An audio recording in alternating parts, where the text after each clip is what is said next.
যখন কোনো বান্দা সূরা ফাতিহার একটা করে আয়াত বলে আলহামদুলিল্লাহি রাব্বিল আলামিন, সঙ্গে সঙ্গে আল্লাহ জবাব দিয়ে বলেন হামিদানি আবদি, বান্দা তুই আমার প্রশংসা করলি।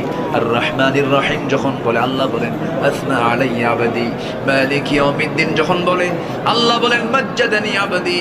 এরপরে যখন বলে ইয়াকা না'বুদু ওয়া ইয়াকা নাস্তাঈন পর্যন্ত যখন বলে আল্লাহ বলেন বান্দারে তুই আমার কাছে কি চাস, প্রাণ খুলে চা রে বান্দা।